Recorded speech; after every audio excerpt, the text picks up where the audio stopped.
que ha pasado en Europa, y en un lugar pues muy reducido del mundo. En los grandes manuales de historia del arte que hemos estudiado no aparecen obras de arte de otras tradiciones del mundo, ¿no? Os traigo aquí la fotografía de uno de los grandes manuales, maravilloso por otra parte, con los que los historiadores del arte nos hemos formado, que es el de Gombrich, una de las grandes figuras, uno de los grandes historiadores del arte. Y os traía ahí una fotografía de una performance que ha tenido hace lugar unos días, de una artista feminista, María Jimeno, una artista española, que cogió el libro de Gombrich, ahí la tenéis con un gran cuchillo, y lo que hizo fue descuartizar el libro de Gombrich, separar todas sus páginas, ir introduciendo en las páginas del libro todas esas partes que a ella parecía que faltaban, porque en el libro de Gombrich, ese gran manual con el que los historiadores del arte nos hemos formado, no aparece una sola figura artista. Yo me pregunto, y os pregunto si no habría quizá que hacer lo mismo y descuartizar esa historia del arte que hemos construido a lo largo de todos esos siglos. Yo creo que a base de algunas falsedades, introducir toda esa historia del arte con la que no hemos contado. Sobre eso, sobre lo que yo trabajo, sobre eso es lo que trabaja el equipo con el que llevo ya muchos años trabajando. Sobre las estrategias del arte asiático, las estrategias que ha seguido el arte asiático para llegar a formar parte de eso que nosotros llamamos historia del arte, que obviamente es una disciplina que se ha construido en Occidente. También sobre las estrategias que ha seguido el arte de Asia para llegar a ser moderno, porque eso es algo que ha sucedido en ese periodo que llamamos la modernidad. Y también sobre las estrategias que hemos seguido nosotros, los occidentales, para incluirles en nuestros discursos, para hacerles convertirse o llegar a ser modernos, y para introducirles en nuestros discursos museográficos, museísticos, en nuestras colecciones, algo que, como os podréis imaginar, está por hacerse. Esa historia del arte que hemos construido es una historia en la que ha estado ausente Asia, y solo esa visión de la historia del arte empieza a transformarse, empieza a cambiar a partir de finales del siglo XIX. Posiblemente la revolución más grande que ha ocurrido en la historia del arte después del Renacimiento es el conocimiento de Asia. Fijaos en esta imagen, que la he traído como un ejemplo, ¿no?, de lo que puede ser ese mundo academicista de la pintura del XIX. Y fijaos, de repente, en el último tercio del XIX, lo que descubren algunos de estos pintores. Esto se publica en una revista en el último tercio del siglo XIX en París, que es la revista El Japón Artístico. Ahí tenéis la página desdoblada de la revista. Una revista que se va a publicar durante 3 años mensualmente, junto a otras publicaciones, pero El Japón Artístico es la más importante. Y la va a publicar un señor muy listo que se llamaba Samuel Bean, que era el dueño de una galería muy importante, el Art Nouveau, en París, que, como veis ahí arriba, vendía fantasías japonesas. Y junto a esas fantasías japonesas que se empiezan a vender como objetos curiosos, empieza a vender pinceles, tinta china, objetos para pintar. Todas esas pinturas, esos carteles que habéis visto muchas veces de Toulouse-Lautrec, se pintan con pinceles y con tinta chinas. Ahí tenéis la casa de Monet en Giverny, con toda la pared de la casa absolutamente llena de grabados japoneses. Tuvo 220 grabados japoneses en su colección. Y a la casa de Monet van a veranear todos los impresionistas. Todos tuvieron en sus manos esas estampas que iban de mano en mano. Aquí tenéis, por ejemplo, un grabado de la colección de Monet. Es un grabado de Hiroshige, un puente con unas insignias, y aquí tenéis el puente que construye, de hecho, no sé si habéis estado en su casa de Giverny, en Francia, la casa de campo que se construye, donde se construye su puente a imitación del de Hiroshige, que pinta una y otra vez, hasta que, como, bueno, no sé si sabéis, si no os lo cuento yo, llega casi a desdibujarse y a convertirse casi en una pintura abstracta.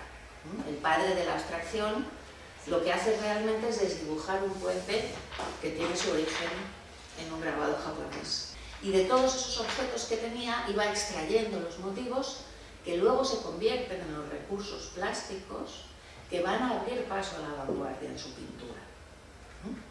Ahí tenéis a Van Gogh, otro gran japonesista, que tuvo más de 400 estampas japonesas. Bonnard,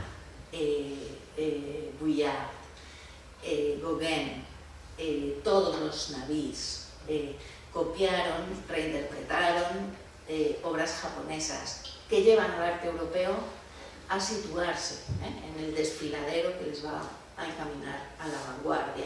Se habla de Manet como el primer artista moderno, el artista que rompe todos los moldes de la pintura. Una de las formas en que los occidentales hemos incorporado a la modernidad a los otros, y entre ellos a los asiáticos, ha sido directamente convirtiendo lo que antes nos parecía exótico o primitivo en moderno, sin hacerlo pasar por ningún tamiz. La primera exposición en el mundo que se hizo con la intención de ser una exposición de arte global, que se hizo en 1989, que comisarió Jean-Noël Martin, que se llamó Magos de la Tierra, Magiciens de la Tierra. Y una exposición en la que trajo a 50 artistas occidentales consagrados y a 50 artistas del resto del mundo. Por ejemplo, os traigo esta obra de un artista que ahora es muy famoso, Georges Mamase, que en aquel momento era un artista de una tribu india, de la tribu de los Warli, que era un señor, pues, taparrabos que nunca había salido de su tribu. Y entonces Jean-Noël Martin le coge, se lo lleva a París y le hace pintar en las paredes lo que él pinta en su tribu. Es un pintor maravilloso. Y entonces lo que él hace es convertir a ese señor, que nunca había sido un artista conocido, claro, al poner su nombre en una cartela, al lado, su obra estaba al lado de la de Richard Long, que es un artista famosísimo, inglés. Lo que hace, al ponerle nombre, al sacarle del anonimato, es que deje de ser un artesano para ser un artista, rompiendo así esa barrera también que tradicionalmente existe entre esos dos mundos. El artista chino Huang Yang, que es un artista, a mí me parece fantástico, que pinta, por ejemplo, estos paisajes. Pero él utiliza su propio cuerpo, es decir, utiliza la técnica contemporánea occidental del body art, del arte del cuerpo. Y él no pinta, la que pinta es su mujer. Otro artista que yo creo que en este sentido también cumple estos requisitos es Anish Kapoor. Anish Kapoor es un artista de origen indio, pero asentado en Inglaterra, es uno de los grandes ahora, un artista reconocidísimo en el panorama internacional, que hace estas instalaciones monumentales, son esculturas de aspecto muy contemporáneo, pero que utiliza los pigmentos tradicionales de los mercados indios. Mi Patria Roja es una instalación que ha hecho en muchos sitios del mundo, que es una mole enorme de 25 toneladas de grasa teñida de rojo. Hay muchos artistas en esta línea que están trayendo a la modernidad occidental esa presencia, a mí me parece que absolutamente potente, del mundo asiático. Me interesan especialmente todos esos artistas asiáticos que han salido de su territorio. Si juntásemos a todos esos pobladores que viven fuera de su lugar de origen, si los juntásemos formarían el quinto país más poblado del mundo.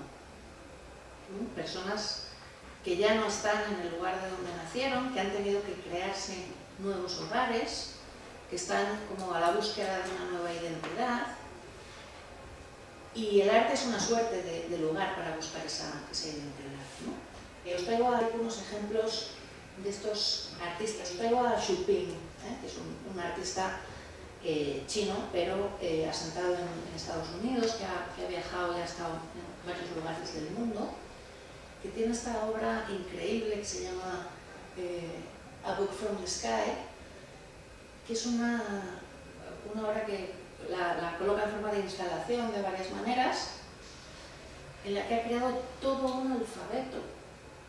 Tiene más de 40.000 caracteres con un idioma nuevo, en el que él pretende aunar los idiomas del mundo para que todos nos entendamos. Muchos de estos artistas, y especialmente los chinos, trabajan sobre el tema del lenguaje y hacen realmente unas obras interesantísimas. Os traigo también otra obra de un artista que a mí me parece interesantísimo, otro artista chino, yo creo que uno de los más interesantes en este momento, que es Zhang Huang, en esta obra que se llama Family Tree. Es una performance que hizo durante todo un día, que es una reflexión sobre la identidad, ¿no? Es una obra en la que él estuvo todo el día recitando versos que había aprendido en la infancia, contando cosas que le contaba a su madre, hablando de temas que tenían que ver con su niñez, y mientras él lo contaba, un calígrafo iba escribiendo lo que decía en su cara, con caligrafía, una caligrafía maravillosa, perfecta en chino. Y entonces él fue fotografiando, documentando todo el proceso, de forma que al final del día toda esa serie de fotografías lo que acaban es con su rostro totalmente negro. Una reflexión sobre cómo esa identidad es lo que nos conforma, pero al mismo tiempo es lo que nos vela, lo que nos oculta, ¿no? O en India, Subodh Gupta, también un artista que trabaja mucho sobre esto, un artista que viene de una familia muy humilde, que trabaja también mucho sobre los orígenes y las raíces. Un artista espectacular, también me parece a mí, que tiene esta instalación, que es el árbol saliendo y rompiendo el muro, el árbol que son las raíces, pero que son unas raíces que él ha hecho de bronce, están ahí y se han quedado estáticas. O Hu Guantaf, otro artista chino, que tiene esta obra que fue un encargo de Naciones Unidas, que se llama United Nations Babel of the Millennium, que es una obra íntegramente hecha con cabello humano, cabello tenido de gente de todas partes del mundo, realizado, claro, en China, y donde al mismo tiempo hace una apelación al mundo de la infancia y de la familia, porque el pelo para los chinos tiene un sentido muy especial, ¿no? Es una apelación a los ancestros, a la familia, también al hogar. Os traigo también un artista que a mí me gusta mucho, un coreano, To Seo-Hu, que es coreano pero vive en Estados Unidos, y él está constantemente hablando de lo que anhela. Que cuando va a Corea anhela su casa en Nueva York, cuando está en Nueva York anhela su casa en Corea. Y todas sus obras tratan sobre esa división que tiene, ¿no? Y entonces él tiene como casas portátiles, ¿no? Cuando va a Nueva York despliega su casa coreana, que la tiene hecha en licra, entonces la tiene a la perfección, reproducida, ¿no? Con los cajoncitos, no sé qué, despliega su casa coreana. O cuando va a Corea despliega su apartamento de Nueva York, con todos sus detalles. Es un artista total, ¿no? O de repente esto en Liverpool hace que desde un paracaídas, es una performance, caiga su casa de Corea en medio de una calle de Liverpool, y ahí la tenéis encajada. O aquí también tenéis a un artista japonés, Yuki Norinari, que hizo una obra en la que también reflexiona sobre este trasiego constante de gente de un lado a otro del mundo. La coreana Kim So-ya, una artista estupenda, que ha trabajado mucho sobre el tema de mujeres en Asia y en Occidente también. Y Kim So-ya tiene esta obra que se llama Cities on the Move. Ella de pequeña recuerda mucho, ella tenía una familia que estaba constantemente viajando de un sitio a otro, y recuerda mucho en Corea, cuando se hacen los equipajes, se envuelven en esas telas de colores, y los colchones donde se duermen también se envuelven, eso se llaman bótares, y ella tiene muchas obras hechas con esos bótares, porque ella recuerda de pequeña estar constantemente envolviendo las telas con su madre, cargándolas en los camiones y trasladándose de un sitio a otro.